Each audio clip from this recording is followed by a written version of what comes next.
Assalamualaikum dan salam Sarawakku sayang. Buletin UKAS edisi petang 8 September 2020 bersama saya Fidai Hanan Sahni. Memulakan berita dengan Ketua Menteri Sarawak, Datuk Patinggi Dr. Abang Haji Abdul Rahman Zohari Tun Datuk Abang Haji Openg menerima 3 kunjungan hormat pada Isnin. Pertamanya, beliau menerima kunjungan hormat daripada Pertubuhan Berita Nasional Malaysia bernama diketuai Ketua Editornya Datuk Mokhtar Hussein di Wisma Bapa Malaysia Kuching. Dalam kunjungan itu, perbincangan lebih tertumpu kepada aspek peranan media bernama dalam memainkan peranan dalam menyiarkan berita-berita tempatan. Sejurus selepas itu, Ketua Menteri menerima kunjungan hormat daripada Kongres Kesatuan Pekerja-Pekerja dalam Perkhidmatan Awam QPEX yang diketuai oleh pengerusinya Ahmad Mali beserta rombongan bagi membincangkan perkara berkaitan permohonan peruntukan penambahbaikan bangunan QPEX dan beberapa isu berkaitan kebajikan penjawat awam di Sarawak. Dalam kunjungan hormat ketiga pula, Datuk Patinggi Abang Jo kemudian menerima kunjungan hormat daripada Pengarah Penyiaran Sarawak yang baru, Abdul Hadi Muhammad Yusof.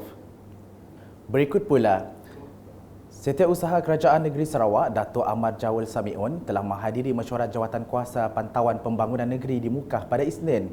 Objektif mesyuarat adalah bagi mengenal pasti pelaksanaan projek termasuk projek rakyat, projek rancangan Malaysia ke-11, RMK-11, pembiayaan kerajaan negeri dan persekutuan dan projek transformasi luar bandar RTP. Perbincangan yang memfokuskan bahagian muka, bahagian kapit dan bahagian sibu dan menyentuh status dan isu pelaksanaan serta langkah penyelesaian bagi mengelak pelaksanaan projek tertangguh. Seterusnya, pembinaan loji penapisan air bersih di bawah projek bekalan air alternatif Sarawak (SAWAS) di Kampung Klit Dalat bakal menamatkan penantian lebih 600 orang penduduk untuk mendapatkan bekalan air bersih. Selain penduduk di Kampung Klit, Sua dan Narup, siapnya projek ini kelak turut membekalkan air bersih kepada SK Kampung Klit dan juga SJKC Sansan. Menteri Kebajikan Kesejahteraan Komuniti Wanita Keluarga dan Pembangunan Kanak-Kanak Sarawak merangkap Adun Dalat Datuk Seri Fatimah Abdullah berkata, projek itu kini telah siap 76.9% dan diharap dan digunakan sebelum akhir tahun ini. Ini sangat penting bagi penduduk Kampung Narup dan juga Kelid dan Sua, termasuk sekolah, ya, termasuk SK Kelid, ianya juga SJC Sansan. Ini adalah satu projek yang berimpak tinggi, projek walkabout yang amat berhormat Ketua Menteri untuk memastikan penduduk kita yang berada jauh di pendalaman, yang sukar diakses, yang tiada jalan raya, tiada elektrik, dapat dibekalkan dengan iaitu bekalan air bersih melalui iaitu Sarawak Alternative Water Supply System iaitu SAWAS, ya.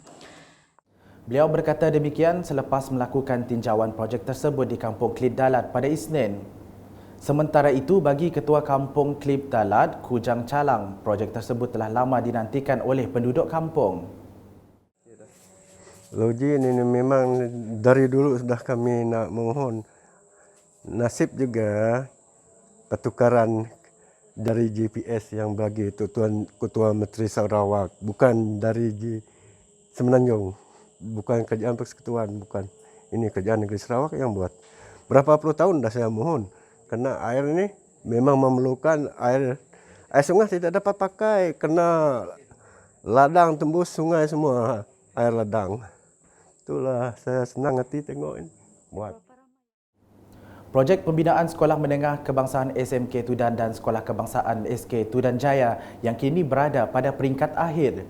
Projek berkenaan dijangka siap sepenuhnya pada tahun depan dan ia akan menjadi penyelesaian kepada kesesakan pelajar di beberapa sekolah sedia ada, khususnya di kawasan sekitar Tudan, Permajaya dan Senadin. Menteri Pengangkutan Sarawak yang juga Adun Senadin, Datuk Lee Kim Shin berkata, projek pembinaan kedua-dua buah sekolah tersebut merupakan permohonannya pada tahun 2016. The two schools that I, in fact, fought very hard. I need two new schools here in my constituency because SK Merbau, SMK Merbau, SK Senadin, SMK Wujud, and also SK Tudan. The student numbers actually are very big. In fact, the schools cannot cater for them. SMK Merbau, for example, got 2,800. 2,800 students. Even SMK Merbau about 2,800, almost 3,000. And SMK Pujut also big number, over 2,500. Similarly with SK Snadin, SK Merbau Primary School, and SK Tudan, they have about 1,800. Yeah, they all have about 1,800.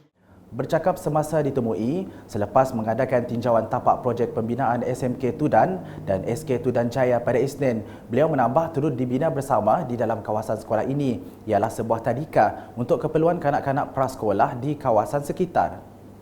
Selanjutnya, terdapat banyak masalah yang berlaku dalam projek perumahan mampu milik RPR Rangau seperti mana rungutan daripada pemilik-pemilik rumah yang terlibat dalam pemindahan tersebut. Perkara ini diakui sendiri Menteri Muda Pemodenan Pertanian, Tanah Adat dan Pembangunan Wilayah Sarawak, Datuk Dr. Abdul Rahman Ismail ketika ditemui selepas mengadakan lawatan ke tapak projek perumahan mampu milik Rangau. Mereka pun mengakui bahawa projek ini belum dapat dilaksanakan mengikut tempoh waktu yang ditetapkan hari itu. Disebabkan pelbagai sebab termasuk teknikal, reka bentuk, kebenaran daripada pihak-pihak berkuasa seperti Land Survey, SPA, termasuk juga Majlis Daerah, dan ada perubahan skop dan perkara-perkara lain yang menjejaskan, termasuk juga PKP.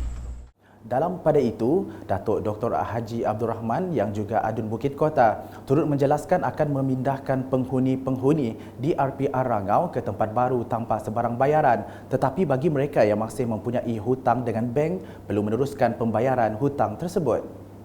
Sekian bersama saya Fida Ihanan dan kru penerbitan. Ikuti berita selanjutnya pada edisi malam. Terus layari berita-berita terkini Sarawak setiap hari di Facebook, Instagram, Twitter dan aplikasi Telegram Buletin UKAS serta UKAS Channel di YouTube. Salam UKAS.